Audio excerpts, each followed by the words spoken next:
नमस्ते विद्यार्थियों। देखिए, हमारे इस तीसरे प्रश्न में कहा गया है हमारे को अभाज्य गुणनखंड विधि द्वारा निम्नलिखित पूर्णांकों के एचसीएफ और एलसीएम ज्ञात करो। आ रहा है समझ में आपको?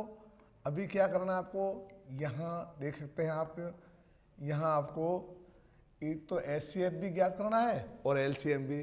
तो बिल्कुल सिंपल मेथड है ना, आप लिख सकते हो। सबसे पहले आप एक काम करोगे, जैसे ये लिखे 15, अब 15 के है ना, आप पहले इनके अभाज्य गुणनखंड कर लो। किसका भाग गया? 3 का। कितनी बार? 5 में। 5 का भाग कितनी बार गया?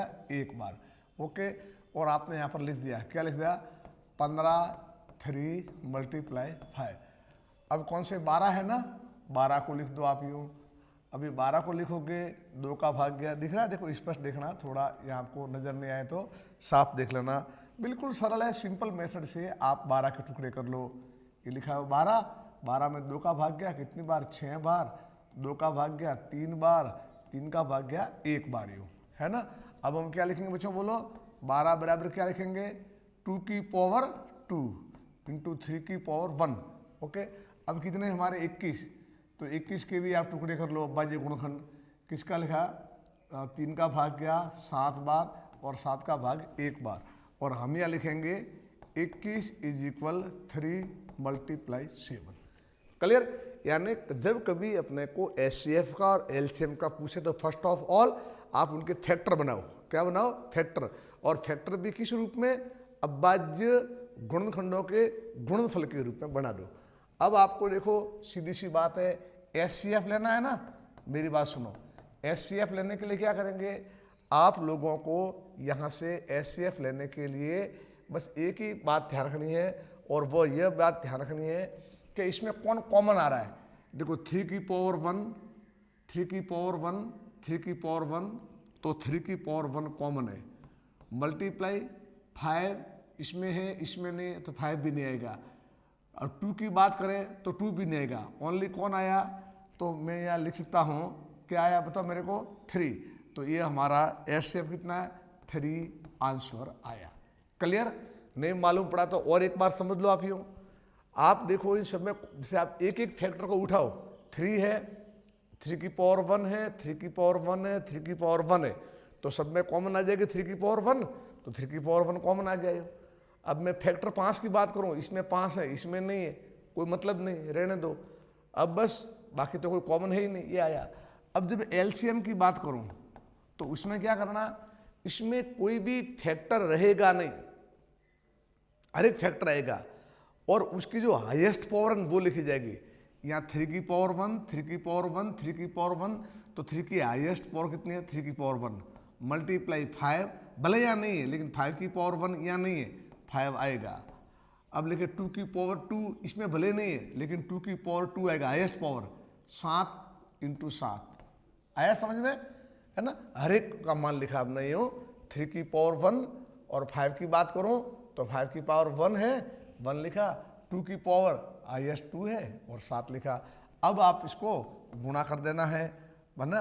5 दिया 15, 2 दूनी 4 इंटू कितने आगे समझ रहे हो ना।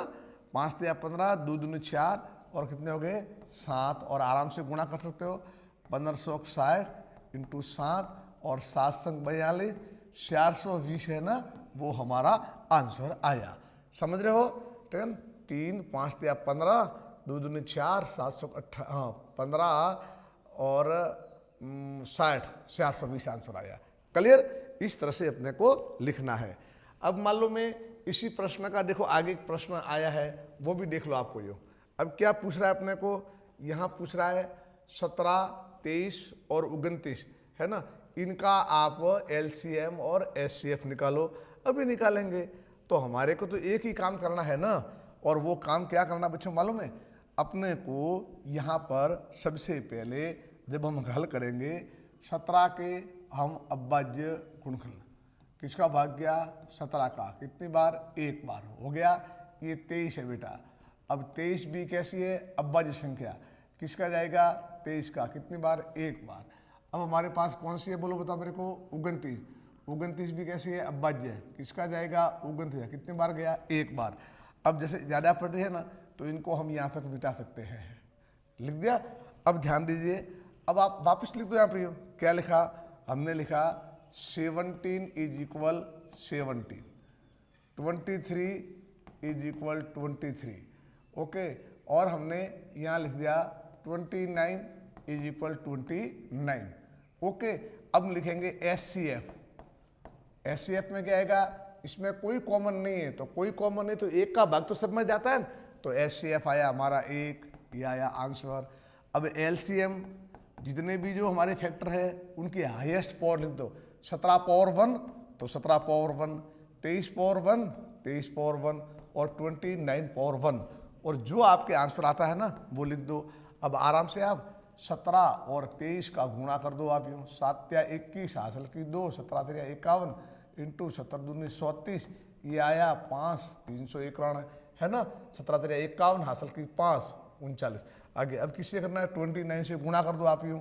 9 एकम 9, 9 9 81 हासिल की 8, 9 3 27 और 8 35 इंटू आया 2 एकम 2, 9 2 18 हासिल की 1 और 7 आगे, ये 9 3 8 5 13 हासिल की 11।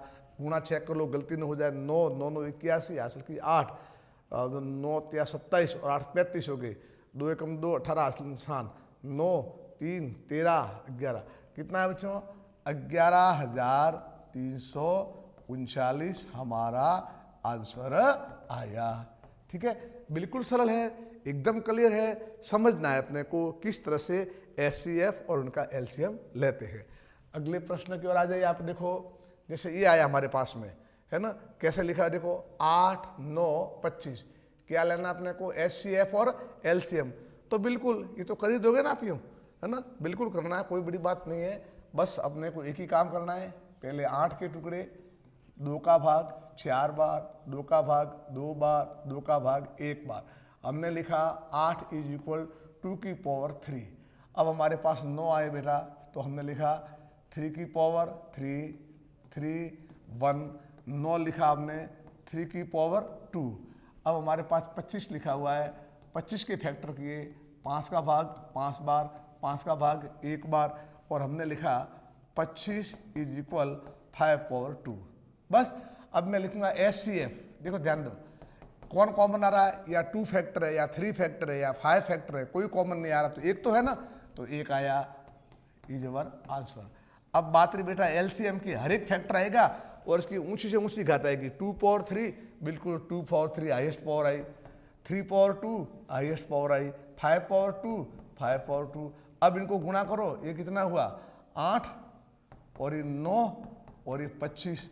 अब हमने गुणा किया, 9 थे 72 और 72 इंटू 25, इनका हमने गुणा किया 72 और 25 का, 5 2 10 हासिल की 1, ये 37 इंटू 2 दूनी 4 और 7 दूनी 14, 0 10 8 18।